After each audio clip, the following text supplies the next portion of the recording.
నమస్కారం. Welcome to I dream. ధర్మ మార్గం విత్ విజిత కార్యక్రమానికి స్వాగతం.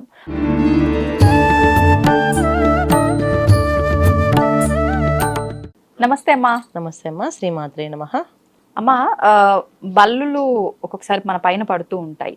కొన్నిసార్లు బల్లి ఏ ప్రదేశంలో పడుతుందో దాన్ని బట్టి వాళ్ళకు ముందు జరగబోయేదంతా కూడా ఈ ప్రభావం చూపిస్తుంది. అది పాజిటివ్ అయినా నెగిటివ్ అయినా అంటుంటారు. ఆడవాళ్ళకు ఒక రకంగా, మగవాళ్ళకు ఒక రకంగా చూపిస్తుంది అంటూ ఉంటారు. కొన్నిసార్లు బల్లి పడ్డప్పుడు అసలు ఇదంతా ఏం లేదు, మూఢనమ్మకము, తలస్నానం చేసి దేవుడి దగ్గర నమస్కారం చేసుకుంటే సరిపోతుంది, ఏ దోషం ఉండదు అని అంటుంటారు. కొంతమంది ఏం చెప్తారు, బల్లి పాయిజన్ కలిగి ఉంటది కాబట్టి అది మన ఒంటి పైన పడితే ఆ పాయిజన్ మనకు ఎక్కడ ఇబ్బంది కలిగిస్తుందో కాబట్టి స్నానం ఆచరించడము, అంతకు మించి ఇంకే దోషాలు ఉండవు అంటుంటారు. ఇన్ని రకాల విధానాల్లో అసలు మనం ఏ రకమైన విధానాన్ని వాస్తవం అనుకోవచ్చు, ఎటువంటి విధానాన్ని ఆచరించవచ్చు? అన్ని విధాలను ఆచరించవచ్చు అన్న, ఇందులో ఏం దోషం లేదు. ఎందుకంటే ఒక ఏదైనా సరే, ఒక బల్లి కానీ ఒక పక్షి కానీ ఏదైనా సరే, అవి తిరిగే ప్రదేశాలన్నీ ఏంటి, డస్ట్ ఉన్న ప్లేస్లో తిరుగుతాయి, నీట్గా లేని దగ్గర ప్లేస్లో తిరుగుతాయి. అసలు అంటే అవి ఆహారం తీసుకునే కూడా ఏంటంటే క్రిమి కీటకాలను తింటుంటాయి. సో చిన్న చిన్న కీటకాలను తినేస్తుంటాయి.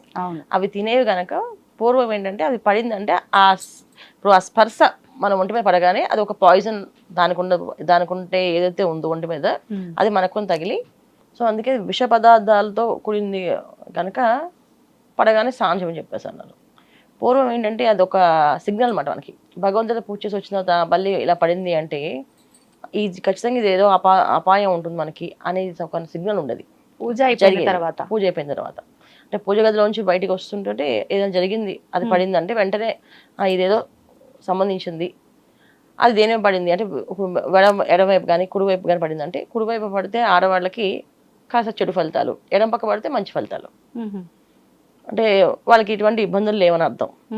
మగవాళ్ళకి కుడిపక్క పడితే అదృష్టం కలిసి వస్తుంది, ఎడం పక్క పడితే ఏదో ఒక దురదృష్టం వార్త వినాల్సి వస్తుందని. సో అది భుజాల మీద. అలాగే శిరస్సు మీద పడితే ప్రాణం మీద ఆపద ఉంది అని చెప్పేసి, సో ప్రాణానికి ఏదో సంబంధించిన ఇబ్బంది ఉంది కనుక ఆ రోజు ఏదైనా ప్రయాణం ఉంటే ఆపండి అర్థం. ఇవి మనకి పూర్వం పెద్దవాళ్ళు చెప్తూ ఉండేవాళ్ళు, బల్లి ఒకరి శిరస్సు పడిందా అయితే వెళ్ళకండి బయటికి వాళ్ళ అని చెప్పేసి. కొన్నిసార్లు బల్లి అరుస్తుంది అన్నట్టు సినిమాల్లో కూడా చూపిస్తుంటారు కదమ్మా, అలా నిజంగా అరిస్తే అశుభమా శుభమా? అది అరిస్తే శుభమా అశుభం అని ఏం లేదు, అది కొత్తగా అది సృష్టించారు. అది పూర్వం నుంచి అయితే ఏం లేదు, శాస్త్రంతో ఎక్కడ రాసలేదు. బల్లి శరీరమైన స్పర్శ తగిలితే మాత్రం ఒక ఇబ్బంది ఉంది. ఒకటి ఏంటంటే అది పాయిజన్, శరీరానికి ఇబ్బంది పట్టే అవకాశం ఉంటుందని ఒకటి. రెండు, అది మనం ఏదైనా పూజ చేసుకుని బయటకు వెళ్తూ లేదా ఏదైనా ప్రయాణానికి బయలుదేరినప్పుడు అది పడితే కాస్త అశుభం అని, ఆ ప్రయాణం ఆపమని అర్థం అని. ఎందుకంటే జనరల్గా మనం ఇంట్లో తిరిగే ఏవైనా సరే అమ్మవారితో స్వరూపంగా పూజిస్తుంటాం. మన ఇంట్లోకి వచ్చింది అంటే ఒక భగవంతుడి అనుగ్రహం లేకుండా మన ఇంట్లో రాదు ఏ జీవైనా అని అనుకుంటాం. చిన్న కుక్క పిల్లలు కానీ ఇవాళ రోజున ఈ బల్లులు కానీ ఇవన్నీ మనం తెచ్చుకున్నాం కాదు, వస్తూ ఉంటాయి. ఇప్పుడు పెంచుకుంటారు.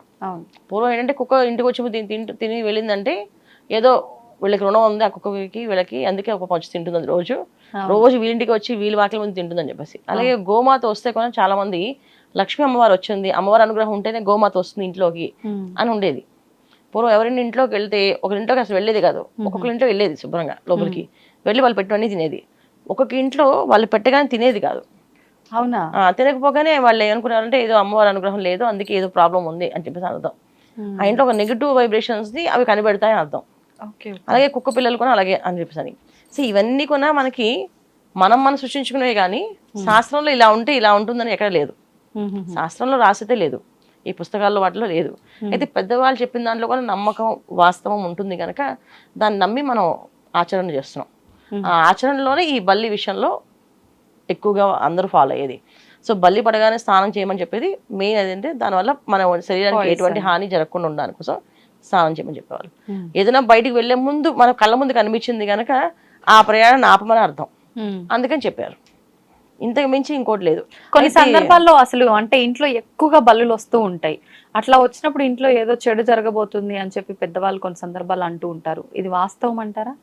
అంటే ఒక విషయం చెప్తా, బల్లులు కానీ ఎక్కువ వస్తున్నాయి అంటే ఆ ఇల్లు శుభ్రత తగ్గిందని.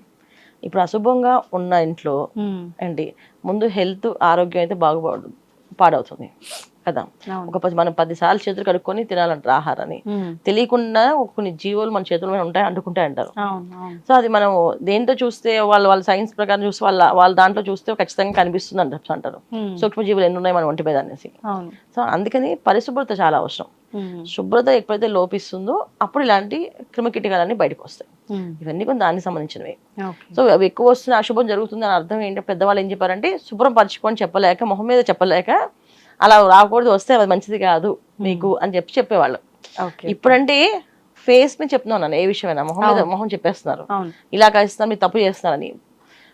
మనకు ఒక శాస్త్రం ఉంది ఏంటంటే మనకంటే ఒక రోజు పెద్దవాళ్ళని, మనకంటే ఒక రోజు చిన్నవాళ్ళని, ఒక రోజు పెద్దవాళ్ళని గౌరవంగా మాట్లాడాలి, ఒక రోజు చిన్నవాళ్ళని అభిమానంతో మాట్లాడాలి.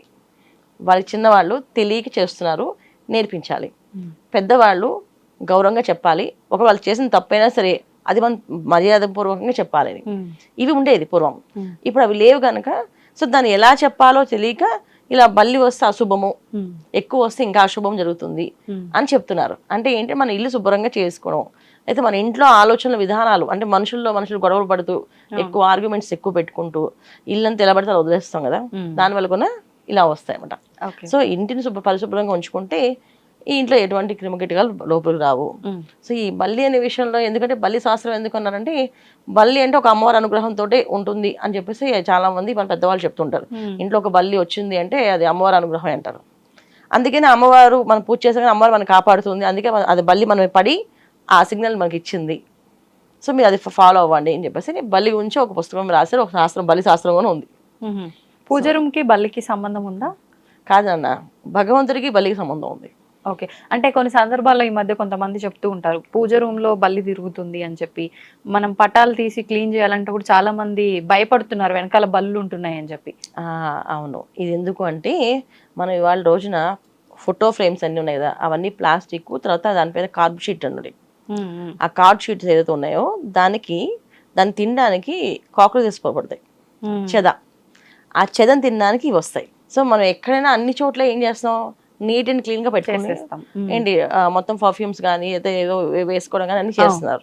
దేవుడు వచ్చినప్పటికి ఏముంది, ధూపం అగరబత్తి ఇస్తారు, కొంతమంది ఓసారి అది కూడా ఇవ్వరు, దీపం ఒకటి పెట్టి వదిలేస్తున్నారు. సో ఆ సువాసన కలిగిన సంబంధించిన ఏమి ఉండవు అక్కడ. దానివల్ల ఏమవుతుందంటే ఆ చెమ్మగా ఉండి ఆ క్లోజ్గా ఉండడం వల్ల కాస్త క్రిమికీటకాలు వస్తాయి, అవి తినడానికి వస్తాయి. ఫోటోలు వెనకాతలే ఎందుకు వెళ్తుంది అంటే అవి అక్కడే ఉంటాయి కనుక, దాని వెనక ఫ్రేమ్ వెనకాల తినడానికి ఉంటుంది, అందుకని బల్లులు వస్తాయి. మీరు రోజు ప్రతి బుధవారం అంటే వారంలో ఒక రోజు పెట్టుకోవాలి. ఆ ఒక రోజు ప్రతి బుధవారం శుభ్రంగా ఫొటోస్ అని ఫ్రేమ్స్ అని తీసి నీట్గా బ్యాక్ సైడ్ కూడా తుడిచేసి మీరు పెట్టుకుంటే బల్లి కాదు ఏమీ రావు లోపలికి, నీట్గా శుభ్రంగా ఉంచుకుంటే అంతే. సో బల్లులు ఉండడానికి చీకటి ప్రదేశాల్లో ఉంటాయి. సో ఎక్కువ మనం ఫొటోస్ పెట్టేస్తే వారికి పెట్టేస్తే దాని లోపల అంతా చీకటి అయిపోతుంది. ఇలా మొత్తం ఫ్రేమ్స్ అని పెట్టేస్తాం, దాని వెనకంతా చీకటి. అప్పుడు అది ఎక్కడ దాంకుంటుంది, ఆ ప్లేస్కి వెళ్ళి దాంకుంటుంది. అప్పుడు ఫోటో ఫ్రేమ్ దగ్గర అది కదులుతుంది. అలాగే బీరువా వెనక ఉంటుంది చాలా మందికి, బీరువా డస్ట్ క్లీన్ చేద్దాం బీరువాలో జరిపోగానే ఆ బల్లులు బయటకు వస్తాయి. సో అక్కడ కూడా ఉంటాయి. సో ఏంటంటే మనము శుభ్రంగా ఉండడం, మనమే కాకుండా మన ఇల్లుని శుభ్రంగా ఉంచుకోవడం, ప్రదేశాలన్నీ శుభ్రంగా ఉంచుకోవడం, వాడే వస్తువులన్నీ శుభ్రంగా ఉంచుకోవడం.